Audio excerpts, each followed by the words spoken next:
को जय BC declaration ఇవ్వడంతో పాటు ప్రతి ఒక్క రాష్ట్రం నుంచి తరలి వచ్చి ఈరోజు మరి బిల్లుకు ఆమోదం తెలియజేస్తున్నారు కాబట్టి మరి అట్లాగే కేంద్ర ప్రభుత్వం మోడీ గారు మరి ఒక్క విషయాన్ని ఆలోచించి దృష్టిలో పెట్టుకొని మరి మీరు కూడా మాకు బీసీ రిజర్వేషన్ ఇస్తే మీరు కూడా చరిత్రలో నిలిచిపోవచ్చు అని చెప్పేసి సందర్భంగా తెలియజేస్తున్నాను నేను. ఎందుకంటే మిమ్మల్ని ఒకటే ఒక క్వశ్చన్ నేను అడగదలుచుకున్నాను. అగర్ आप ओबीसी के औलाद है तो प्लीज हमारा बीसी डिक्लेरेशन जरूर कीजिए.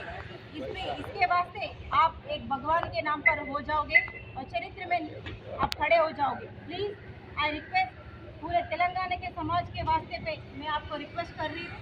प्लीज़ आप हमको बीसी डिक्लेरेशन चाहिए और सारे बीसी के बच्चे को पढ़ने के लिए अच्छा रहेगा और सारे बच्चे लोग एक काम के लिए सोच रहे.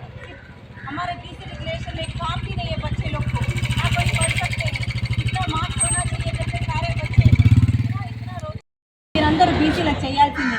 మీరు కూడా మా రేవంత్ అన్నలాగా చరిత్ర నిలుచుకోవాలని చెప్పేసి ఈ సందర్భంగా నేను తెలియజేస్తాను. అట్లాగే మరి రాష్ట్ర ప్రభుత్వానికి వస్తే రేవంత్ రెడ్డి గారు ఇప్పటికే 50,000 ఉద్యోగాలు ఇవ్వడం జరిగింది.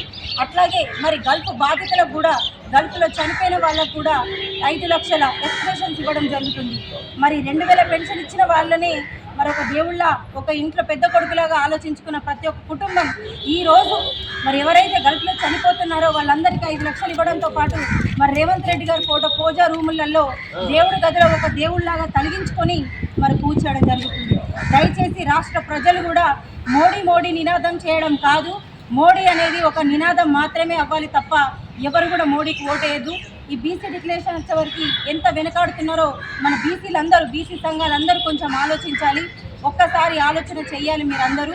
ఎందుకనంటే ఇప్పుడు బీసీ డిక్లరేషన్ ఇస్తే బీసీలందరూ ఎదుగుతారు అనే ఆలోచనతోటి మరి మనకు మోడీ గారు ఇది మనకు అవకాశం ఇవ్వట్లేదు.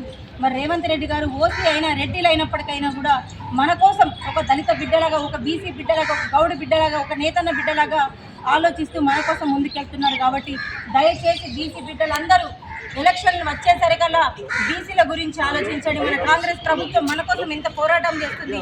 కాంగ్రెస్ ప్రభుత్వం కోసం ఒక్కసారి ఆలోచించండి ఈసారి అని చెప్పేసి ప్రతి ఒక్క బీసీ బిడ్డకి సందర్భంగా నేను తెలియజేస్తున్నాను. అట్లాగే రేవంత్ అన్న చేస్తున్న ప్రతి ఒక్క పథకం ప్రజల్లోకి వెళ్ళి తీరాలి. అలాగే మొన్ననే నిర్ణయం తీసుకున్నారు ఉగాది రోజునాడు ఎవరైతే ఉన్నవాళ్ళు ఉన్నారో వాళ్ళు మాత్రమే సన్నం బియ్యం తినగలుగుతున్నారు, మరి లేని వాళ్ళు తినలేకపోతున్నారనే ఆలోచనతోటి యావత్ రాష్ట్ర ప్రజలందరికీ సన్న బియ్యం పంచిపెట్టాలనే ఆలోచనతోటి ముందుకొచ్చింది. కాబట్టి మరి అలాంటి రేవంత్ రెడ్డి గారికి ప్రతి ఒక్కరి మద్దతు ఉండాలి. ఇలాగే మన బీసీ డిక్లరేషన్ కానీ ఎస్సీ కానీ ప్రతి ఒక్కదాని కోసం ముందుకెళ్తున్నారు. కాబట్టి దయచేసి రాష్ట్ర ప్రజలందరూ ఒక్కసారి ఆలోచన చేసి ముందుకెళ్ళాలి.